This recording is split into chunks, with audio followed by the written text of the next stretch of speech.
Assalamualaikum warahmatullahi wabarakatuh. Teman-teman mahasiswa mata kuliah dasar-dasar jurnalistik, insya Allah akan menyampaikan satu materi lagi sebelum tes, ya biar sama dengan kelas-kelas yang lain, yaitu materi tentang apa yang disebut dengan konsep berita. Nah, sebenarnya teman-teman sih sekarang sedang praktek bagaimana caranya menulis berita ya. Jadi prakteknya lebih dulu dibandingkan teori, tapi tidak apa-apa. Yang penting walaupun sudah praktek tetap harus tahu konsepnya seperti apa. Nah, sebelumnya kita sudah membahas tentang apa itu yang disebut dengan jurnalistik ya, pengertian jurnalistik. Kemudian kemarin kita sudah diskusi tentang produk-produk jurnalistik, salah satunya adalah news ya, yaitu tentang berita. Ya, bahkan sudah dijelaskan tentang beberapa jenis berita. Nah, berita ini adalah salah satu salah satu karya, salah satu produk yang dihasilkan dari kegiatan jurnalistik. Jadi kalau kita membahas tentang jurnalistik, maka yang harus ada dalam pikiran kita yang pertama adalah berita. Jadi jurnalis itu identik dengan berita. Ya, jadi apapun lah jenis beritanya.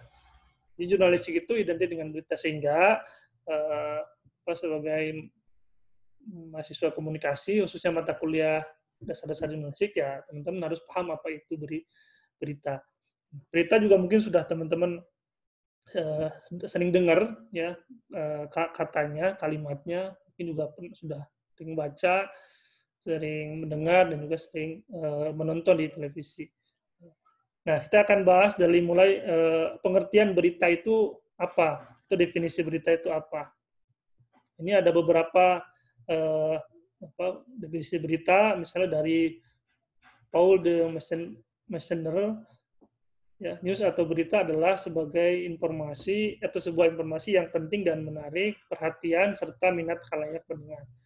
Jadi ada beberapa kata kunci di sini, yaitu ada informasi, kemudian sifatnya penting, menarik, dan juga dia harus memiliki minat bagi khalayak. Kemudian ada Harlan dan James M. Neal juga hampir sama ya, ada yang penting, menarik, dan juga masih baru ya. Jadi ada tambahan di situ, ada kata baru. Kemudian dari Doug Newsom dan James Waller, berita adalah apa saja yang ingin dan perlu diketahui oleh orang atau lebih luas lagi masyarakat. Jadi lebih umum sebenarnya definisi dari Newsom dan Waller. Ya, nah kemudian kalau kita simpulkan ya definisi yang sebelumnya, yang ini disimpulkan oleh Sumadiria ya, yang terdapat dalam bukunya Jurnalistik Indonesia yang warna biru, yang sudah Bapak jadikan sebagai referensi dan mudah-mudahan teman-teman juga sudah baca, yaitu adalah berita adalah laporan tercepat mengenai fakta atau ide terbaru yang benar, menarik, dan atau penting bagi sebagian besar khalayak, baik melalui media berkala seperti surat kabar atau media cetak, radio, televisi, atau media online, internet. Jadi itu definisi-definisi tentang berita dari para ahli. Nah, jika disimpulkan dari beberapa definisi sebelumnya itu, maka dapat kita tarik kesimpulan atau kita dapat tarik kata kuncinya, yaitu yang pertama, berita itu dia mesti bersifat faktual. Faktual itu artinya dia sesuai dengan fakta. Fakta itu apa? Fakta itu sesuatu yang nyata terjadi. Nah, artinya berita itu memang harus merekam, harus menulis, harus meliput, ya, menyampaikan tentang sesuatu yang benar-benar terjadi, bukan sesuatu yang tidak terjadi atau belum terjadi, atau bahkan bukan sesuatu yang direka-reka, apalagi bohong misalnya. Nah, itu bukan berita. Jadi berita itu dia mesti faktual, sesuai dengan kenyataan. Nah, jadi berita itu memang sangat berbeda dengan tulisan cerpen dan novel. Jadi berita itu mesti faktual, mesti nyata. Dan ini mesti harus teman-teman ingat. Jadi jangan sampai nanti teman-teman menulis berita yang tidak sesuai dengan fakta.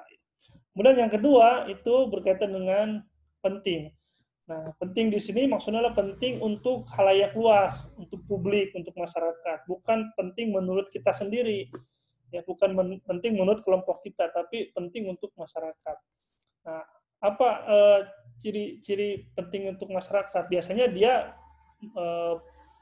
berdampak pada masyarakat luas, ya, yang mengakibatkan langsung pada masyarakat luas. Misalnya seperti kenaikan BBM. Nah, begitu harga BBM naik misalnya, nah itu kan pasti berdampak luas pada masyarakat, ya, terutama bagi pedagang misalnya, pebisnis, ya, perusahaan, termasuk masyarakat biasa, ya, orang-orang kecil, ya,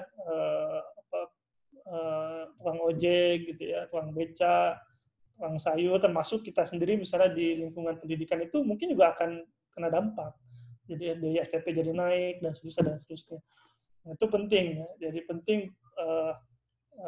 untuk khalayak luas. Atau misalnya seperti yang sekarang terjadi, ada wabah virus corona. Ini kan berdampak sangat luas sekali, bahkan bukan hanya Indonesia tapi seluruh dunia. Maka pasti akan diberitakan oleh wartawan. Yang ketiga, itu dia bersifat aktual. Aktual di sini adalah sifatnya sesuatu yang baru terjadi, atau hangat terjadi, sedang terjadi. Ya, up to date lah ya, bahasa Inggrisnya up to date. Jadi berita itu mesti harus sesuatu yang baru terjadi. Baik dari segi waktu maupun dari segi peristiwanya. Nah, jadi sesuatu yang baru itu selalu harus cepat diinformasikan kepada masyarakat. Dan itu selalu menarik buat masyarakat. Ya, presiden baru, gubernur baru, bupati baru, ya, wali kota baru, ya, menteri baru, gitu ya, atau program baru, ide baru, kebijakan baru, ya, penemuan ilmiah baru, itu selalu menarik bagi wartawan untuk diberitakan. Dan bagi masyarakat juga menarik untuk membaca berita, mendengar berita, melihat berita yang baru. Yang terakhir itu adalah bersifat menarik. Nah, walaupun misalnya sesuatu itu berita itu tentang kriminal, yang mungkin bagi sebagian orang tuh menakutkan, tapi kalau dia dikemas dengan menarik, itu pasti akan disukai oleh masyarakat. Nah, jadi selain berita itu mesti nyata, mesti penting, aktual, dia mesti dikemas dengan cara yang menarik. Kalau tulisan ditulis dengan bahasa yang bagus, fotonya yang bagus. Kalau radio harus disampaikan dengan suara yang bagus. Ya, kemudian juga televisi ya harus ada narasi yang bagus, yang enak, dan juga gambar yang bagus. Nah, ini konsep penting dari berita. Jadi berita itu bagusnya, idealnya harus memenuhi 4 syarat ini. Yaitu dia faktual, penting, aktual, dan menarik. Atau minimal salah satunya. Nah, memenuhi kriteria ini. Nah, itu sederhananya definisi berita. Jadi kalau kita ringkas, definisi berita itu dia mencakup informasi yang faktual, penting, aktual, dan menarik. Jadi sesuatu hal, peristiwa yang faktual, penting, aktual, menarik, itu layak untuk dijadikan sebagai berita. Ya, itu konsep berita. Kemudian kita lanjut pada bahasan berikutnya, yaitu tentang klasifikasi berita. Jadi hal-hal yang berkaitan dengan berita. Yang pertama ini dari segi bobot ya. Nah, berita dari segi bobotnya itu ada dua, ada berita berat, ada berita ringan. Nah, berita berat ini berkaitan dengan peristiwanya. Berat di sini maksudnya berat yang berkaitan dengan suasana orang ketika membaca atau mengetahui informasi tersebut. Nah, biasanya yang bersifat membuat orang sedih, membuat orang takut, membuat orang was-was, ya itu biasanya masuk kategori berita berat. Misalnya berita berat itu contohnya adalah kecelakaan lalu lintas misalnya, kemudian kriminalitas seperti perampokan, pencurian, perkosaan, pembunuhan misalnya. Termasuk juga di sini berita bencana alam itu juga masuk kategori berita berat. Sehingga begitu orang membacanya itu kan pasti ada perasaan yang muncul itu ya, yang mengakibatkan orang itu misalnya takut, was-was dan seterusnya. Ya. Nah, kemudian yang kedua ada berita ringan. Nah, berita ringan ini kebalikan dari berita berat. Jadi kalau orang membaca, mendengar, melihat, menonton itu setelah melakukan itu justru malah dia santai itu, malah misalkan dia tertawa itu ya, merasa lucu dan seterusnya. Jadi tidak membuat orang itu menjadi takut. Nah itu dari segi bobot ya. Kemudian dari segi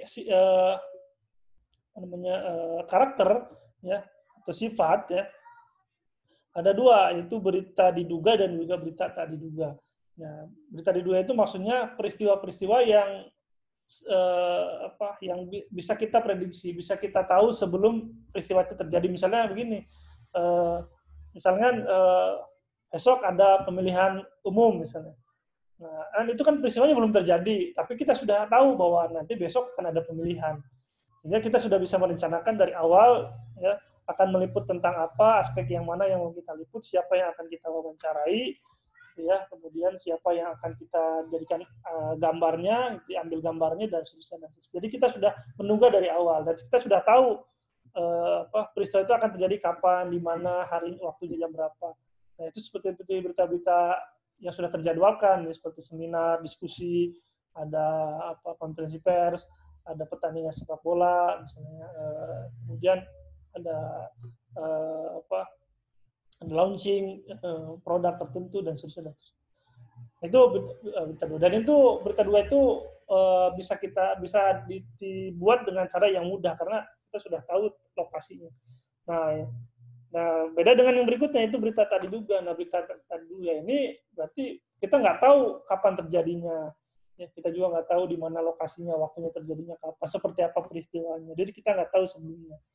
Nah, sehingga tiba-tiba terjadi saja. Kemudian kita baru meliput. Nah, contohnya misalnya bencana alam, ya musibah, banjir, misalkan gempa, ya tsunami misalnya, termasuk juga corona, misalnya kriminalitas itu kan sesuatu yang sebenarnya kita tidak diduga. Jadi tiba-tiba terjadi saja dan kita harus meliput. Nah, jadi memang cara mendapatkannya juga sulit dan tidak semua orang bisa berada pada momentum itu. Ya, hanya orang-orang tertentu yang kemudian bisa mendapatkan momentum itu. Mereka itulah berita tak diduga ini nilai beritanya tinggi. Jadi kalau ada orang yang bisa misalnya mendapatkan gambar misalkan pesawat yang jatuh gitu ya, sedangkan yang lain tidak ada di situ, sedangkan wartawan itu hanya ada wartawan itu, maka pasti hasil beritanya itu jadi eksklusif dan ya nilai beritanya tinggi gitu ya. Dari segi tempat, nah berita itu ada berita tertutup, ada berita terbuka. Tertutup di sini maksudnya berkaitan dengan ruangan. Kalau tertutup ya berarti di gedung, ya, kantor, gitu ya. Pokoknya di tempat-tempat yang sifatnya tertutup. Kemudian ada juga yang bersifat terbuka, berarti ya di lapangan terbuka luas, ya seperti di lapang sepak bola, di jalan raya, gitu. Itu kan sifatnya terbuka. Nah dari isinya, ya berita itu kontennya itu ada yang berupa pendapat, mungkin yang teman-teman sekarang sedang kerjakan ya beritanya, itu kebanyakan berita corona dan berita pendapat. Misalkan teman-teman bertanya pada teman yang lain tentang pendapat mereka tentang virus corona, tentang kebijakan belajar di rumah, tentang kebijakan kuliah online, ya, tentang kebijakan libur dan seterusnya. Itu namanya berita pendapat. Ada berita tentang ekonomi, topik-topik tentang ekonomi, tentang keuangan, tentang politik, hukum, sosial, pendidikan, olahraga, kriminal, bencana alam, perang, ilmiah, hal yang bersifat ilmiah, hiburan, human interest, dan seterusnya. Itu dari segi kontennya. Dan ini hampir semua ada di media massa. Kemudian berikutnya ya, dari jenis berita. Nah, ini sebelumnya sudah Bapak jelaskan di pertemuan yang lalu, ya, ada straight news, ada depth news, ada komprehensif, interpretative report, ada feature story atau berita feature, ada deep reporting, ada investigative reporting. Nah, ini sudah dijelaskan di pertemuan sebelumnya, nanti teman-teman tinggal mendengar lagi penjelasan Bapak di materi yang sebelumnya. Nah, selain itu juga editorial reading juga sudah. Nah, selain itu ada juga yang mesti teman-teman pahami, yaitu ada juga namanya dengan berita singkat atau spot news. Spot news itu seperti running text ya, running text kalau di dalam televisi, kalau di koran itu biasanya ada kilas balik gitu ya, ada rubrik kilas balik, itu berita-berita yang sudah lewat tapi sayang untuk dibuang gitu ya, jadi tetap dimuat, nah, tapi ukurannya kecil-kecil. Ada berita basi, ya itu lama sekali. Beberapa media suka ada sih menulis berita, misalnya tentang berita-berita masa lalu gitu ya. Misalnya 17 Agustus tahun sekian pernah terjadi apa kayak gitu. Jadi berita-berita yang sudah lama terjadi, tapi ya untuk mengingatkan saja. Tapi ini jumlahnya sedikit. Nah, ini berita bohong ini, atau kita sekarang itu kenal dengan istilah berita hoax. Nah, ini hati-hati teman-teman, sekarang banyak sekali berita hoax ya, berita dengan virus corona, jadi hati-hati mendapatkan informasi dan menyebarkan informasi. Ada berita foto juga, ini sudah dijelaskan. Ada berita kilat ya, berita kilat itu berita sangat singkat sekali. Kalau di televisi itu semacam breaking news ya, breaking news itu biasanya tidak lama lah, hanya 1 menit 2 menit biasanya, dan itu di luar dari program-program yang sudah ada. Ada berita pembuka halaman, headline news biasanya. Kalau di koran itu berita headline news. Itu dari berita. Kemudian konsep berita ya, ada juga konsep berita. Konsep berita itu apa sih?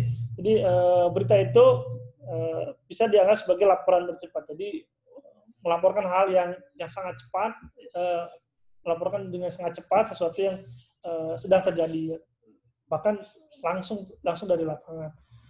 Sebagai rekaman, jadi berita itu memang merupakan sebuah rekaman peristiwa harian yang disampaikan kepada masyarakat, dan nanti di suatu saat akan berguna lagi bagi masyarakat jika ingin mengetahui apa yang pernah terjadi sebelumnya. Ya, berita sebagai fakta objektif artinya memang tidak direka-reka, tidak kita tambah-tambahi, tidak kita kurang-kurangi peristiwanya gitu ya, peristiwanya. Jadi misalnya kan ada tabrakan antara motor dengan motor, boleh kita tambahkan jadi peristiwanya motor dengan mobil, kan nyatanya nggak ada. Nyatanya kan motor dengan motor, tidak boleh kita tambahi jadi motor dengan mobil misalnya gitu. Sebagai interpretasi ya, tetap namanya manusia itu dia punya perspektif sendiri, punya subjektivitas sendiri, sehingga pasti sekalipun peristiwanya itu satu ya, tapi ketika ada berbagai wartawan menulis berita pasti ada sedikit yang berbeda. Itu wajar sekali karena wartawan juga manusia yang punya pendapat sendiri. Yang nggak boleh itu ya dimasukkan ke dalam tulisan. Jadi interpretasi itu adalah soal sudut pandang aja, cara mengambil angle-nya. Nanti kita akan belajar tentang angle. Sebagai sensasi ya, artinya kadang-kadang ya berita itu ya lebih cenderungnya lebih yang dominannya itu adalah sensasi ya. Ini biasanya ada di politik atau di dunia hiburan, yaitu biasanya sekali terjadi hal-hal yang bersifat sensasi yang sebenarnya itu hanya ya bahkan dalam beberapa hal kadang ada yang disetting gitu, yang disengaja gitu ya. Tapi kadang-kadang hal semacam itu justru disukai oleh masyarakat. Sebagai minat insani, ini berkaitan dengan topik misalnya tentang human interest, ya, jadi hal yang menggugah kemanusiaan seseorang. Jadi berita itu selain melaporkan hal yang bersifat publik gitu ya, yang bersifat politik, juga kadang-kadang juga sering menyampaikan hal-hal yang bersifat kemanusiaan. Kadang-kadang juga berita juga sebagai ramalan, sebagai prediksi gitu ya. Jadi misalkan ada berita tentang 5 calon kuat presiden tahun 2024. Itu kan semacam prediksi ya, dari survei gitu ya. Mungkin bisa terjadi, mungkin juga enggak gitu ya. Ini contohnya seperti itu. Sebagai gambar jelas lah, kecuali radio ya, berita itu pasti menampilkan gambar. Nah, ini yang paling penting yang mesti teman-teman harus dipahami adalah tentang konsep nilai berita. Nah, kemarin kita sudah jelaskan, kita diskusikan bahwa berita itu atau jurnalistik itu adalah aktivitas melaporkan peristiwa-peristiwa yang terjadi dalam satu hari. Ya, sebagaimana kata dasar jurnalistik yaitu jurnal yang mencatat laporan harian. Jadi wartawan itu kan mencatat peristiwa harian. Ya. Nah, tapi kita akan tahu juga bahwa dalam satu hari peristiwa di tempat kita ini, di sekitar itu kan banyak jumlahnya. Ya, berbagai macam peristiwa, mungkin ratusan ribuan bahkan jutaan peristiwa terjadi dalam sehari. Nah, dari sekian banyak itu wartawan mesti memilih ya mana yang akan dijadikan sebagai berita. Dari sekian peristiwa itu mana yang layak untuk dijadikan sebagai berita, ditulis sebagai berita, disampaikan sebagai berita. Nah, maka pasti punya landasan, mesti punya alasan mana yang akan menjadikan sebagai berita.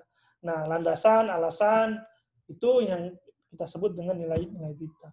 Ya, nah, jadi nilai berita inilah yang menyebabkan seseorang akan menjadikan peristiwa itu jadi berita. Yang pertama adalah keluarbiasaan. Nah, jadi hal-hal yang bersifat luar biasa di dalam masyarakat kita, ya, itu pasti ya selalu akan dijadikan berita oleh wartawan. Ya, baik luar biasa itu dari segi peristiwanya, ya, dari faktanya maupun dari pelakunya. Misalnya ada dari segi peristiwa misalnya ya bencana alam, itu kan luar biasa ya, misalnya tsunami itu ya bisa gempa misalnya 7,6 skala Richter, kemudian tsunami yang gelombangnya tinggi yang bisa mengakibatkan banyak sekali korban, itu kan dari segi peristiwanya luar biasa. Tadi tokohnya misalnya ada orang baru usia 10 tahun sudah bisa jadi dokter misalnya, itu kan luar biasa kan. Itu baru 15 tahun tapi dia sudah menemukan satu temuan ilmuwan, satu penemuan yang luar biasa yang baru gitu ya. Itu pasti menarik untuk diberitakan oleh wartawan. Itu pasti jadi alasan wartawan untuk menulisnya jadi berita. Yang pertama, jadi nomor pertama itu yang luar biasa. Yang kedua ada kebaruan, sesuatu yang baru ya. Tadi sama seperti konsep berita, sesuatu yang baru itu selalu dinanti, selalu menarik untuk diketahui oleh masyarakat. Jadi pasti wartawan akan selalu mengejar hal yang baru yang belum banyak orang tahu, maka dia akan beritakan. Kemudian yang ketiga yang disebut dengan akibat. Akibat ini berkaitan dengan dampak. Ya, tadi sudah Bapak jelaskan sama dengan konsep penting ya. Jadi yang mengakibatkan banyak yang mengakibatkan pada masyarakat secara luas itu selalu menarik untuk dibicarakan, untuk diberitakan. Ya, seperti tadi contohnya kenaikan BBM, kenaikan harga BBM, kebijakan politik, gitu ya. Misalnya bencana alam, gitu ya, yang memberikan dampak yang luas seperti yang sekarang terjadi, gitu ya. Itu jadi selalu menarik untuk diberitakan oleh wartawan. Aktual juga tadi sudah ya, sesuatu yang terkini gitu ya. Kalau ini baru tidak mesti harus cepat ya, tapi sifatnya yang belum ada. Tapi kalau aktual tuh yang memang baru terjadi, saat itu terjadi gitu ya. Nah, misalkan kalau teman-teman lihat berita online Detikcom, nah itu Detikcom itu hampir setiap detik itu selalu ada informasi yang baru yang terjadi di lapangan. Jadi selalu update ya. Kedekatan. Nah, kedekatan ini berkaitan dengan dua hal. Ya, satu berkaitan dengan tempat ya, fisik ya, lokasi, ada juga psikologis ya. Nah, misalnya kalau orang Bandung itu selalu tertarik memberitakan ya tentang Bandung. Ya, orang Medan ya pasti dia lebih senang memberitakan tentang Medan. Ya, orang Papua juga akan senang memberitakan tentang Papua. Ya. Nah, jadi itu kedekatan tempat, tentang fisik ya. Nah, psikologis itu kedekatan secara kesukaan gitu ya, kesukaan, hobi gitu ya. Misalnya ada wartawan suka main bola, misalnya suka futsal. Itu pasti dia senang menulis tentang futsal. Atau mungkin suatu saat pasti dia akan menulis tentang futsal. Nah, kemudian dia misalnya nggak suka olahraga angkat besi ya, pasti dia jarang menulis tentang angkat besi. Ya, dia akan menulis sesuatu yang dia sukai. Ya, itu kedekatan. Kemudian ada informasi yang bersifat informasi. Misalnya masyarakat sekarang butuh informasi apa? Misalnya tentang jumlah korban yang meninggal karena COVID-19 atau jumlah orang yang positif COVID-19 di wilayahnya. Itu pasti masyarakat ingin tahu. Nah, maka itu mesti dipenuhi oleh wartawan. Maka wartawan wajib memberikan menyampaikan berita yang bersifat informasi tentang kebutuhan masyarakat. tentang tata cara mencuci tangan dan seterusnya, itu pasti ditunggu oleh masyarakat dalam kondisi seperti sekarang. Konflik, yang berikutnya konflik ya, Pak, konflik-konflik yang terjadi di masyarakat itu pasti akan menarik wartawan untuk diberitakan. Baik dalam skala kecil, misalnya maksudnya skala kecil itu individu-individu yang terlibat konflik ya, yang biasanya sih kalau dalam media kita itu yang sering terjadi itu konflik antara artis itu ya, antara satu orang artis dengan satu orang artis. Itu dalam dunia politisi, itu dalam dunia organisasi itu sering terjadi dunia bisnis gitu ya, hukum misalnya. Selalu menarik untuk dibicarakan. Kalau di masyarakat misalnya tawuran, ya konflik, ya kerusuhan, ya antar kelompok satu dengan kelompok yang lain, itu selalu menarik untuk atau misalkan tentang perang gitu ya, di berbagai macam negara yang sekarang terjadi, itu selalu menarik untuk dibicarakan, ditulis jadi berita oleh wartawan. Kemudian ada orang penting, ya, ini berkaitan dengan subjek pelaku beritanya. Orang penting ini biasanya sih berkaitan dengan public figure ya, seperti pejabat ya, pejabat publik ya, seperti presiden, wakil presiden, DPR, menteri, bupati, gubernur dan seterusnya. Atau orang penting juga bisa tokoh masyarakat, tokoh agama, tokoh budayawan, tokoh budaya, tokoh hukum dan seterusnya. Yang dia itu memang banyak dikenal oleh masyarakat. Jadi selalu pasti dijadikan objek wawancara oleh wartawan. Ada yang bersifat human interest ya, terus ya human interest ini ya yang bersifat kemanusiaan. Misalnya ada tukang beca misalnya ya, atau tukang rujak misalnya, atau ojek misalnya yang dia punya anak yang kuliah bisa sampai ke doktor itu ya, akan bisa menjadi profesor itu ya. Padahal dia seorang yang kerjaannya ya mungkin menghasilkannya tidak banyak, uangnya tidak banyak, tapi bisa menyekolahkan anaknya sampai doktor. Itu kan pasti menimbulkan kemanusiaan. Bagaimana sih bapak itu bisa, orang tua itu, si bapak itu, ibu itu bisa membiayai sekolah anak, dari mana tuh? Bagaimana mendidiknya? Itu seperti contoh-contoh human interest. Atau misalkan kalau di lokasi bencana alam misalnya ada anak-anak yang kehilangan orang tuanya, kehilangan rumahnya, kehilangan teman-temannya, ya. Nah, itu kan pasti menimbulkan kemanusiaan yang tinggi gitu ya. Ya, apalagi anak itu masih kecil dia. Dan misalnya kita gambar dan ditulis dengan jelas, misalkan dia tuh menangis ya setiap hari gitu ya, punya teman sendirian, nggak punya apa-apa lagi, itu pasti akan menimbulkan kemanusiaan gitu ya. Itu human interest. Kemudian ada kejutan, itu sesuatu yang baru, bukan sesuatu yang baru, sesuatu yang tiba-tiba lah sifatnya, yang mungkin hampir dekat dengan tidak diduga sama sekali.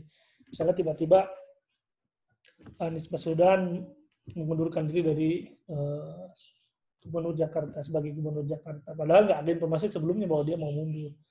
Tiba-tiba yang muncul. Tiba-tiba Jokowi mengganti menteri tertentu ya, tanpa ada isu sebelumnya. Itu kejutan. Itu biasanya menarik bagi wartawan untuk ditulis jadi berita. Yang terakhir itu ada berita tentang seks ya. Seks ini bisa macam-macam ya. Dari perspektifnya, dari perspektif kesehatan, dari perspektif agama, dari perspektif budaya, dari perspektif teknologi bisa jadi gitu ya. Nah, hampir semua media massa di kita ini di dunia ini rata-rata pasti ada rubrik atau berita tentang seks. Nah, ya seks ini kan bagian dari kebutuhan pokok manusia gitu ya, setiap manusia. Jadi pasti selalu menarik lah untuk diberitakan. Dia tidak konotasinya tidak selalu yang buruk, tapi juga yang baik ya. Ada pendidikan seksual kan penting gitu ya untuk dipahami oleh masyarakat. Nah, ini ada kurang lebih 11 nilai berita yang sering menjadi acuan bagi wartawan untuk menjadikan sebuah peristiwa itu jadi berita. Nah, dan harus diingat nilai berita ini ya sifatnya sangat subjektif. Jadi setiap wartawan itu punya penilaian yang berbeda-beda ya dari setiap poinnya ini. Ya, yang satu wartawan menilai ini bersifat konflik, bisa jadi buat wartawan yang lain enggak. Ya tergantung perspektif wartawan itu. Tapi secara umum ya nilai berita nilai berita ini kurang lebih ada 11 poin. Nah, kurang lebih itu yang bisa Bapak sampaikan di dalam materi tentang konsep berita ini. Mudah-mudahan bisa dipahami ya di dalam suasana yang sangat terbatas ini. Dan mudah-mudahan nanti teman-teman bisa memperdalam lagi pembahasannya ini dengan membaca buku Jurnalistik Indonesia, ya, tulisannya Hari Sumanjidya yang sudah Bapak rekomendasikan untuk jadikan rekomendasi, dan juga buku-buku yang lain. Sekira itu yang bisa Bapak sampaikan. Mohon maaf atas kekurangannya. Assalamualaikum warahmatullahi wabarakatuh.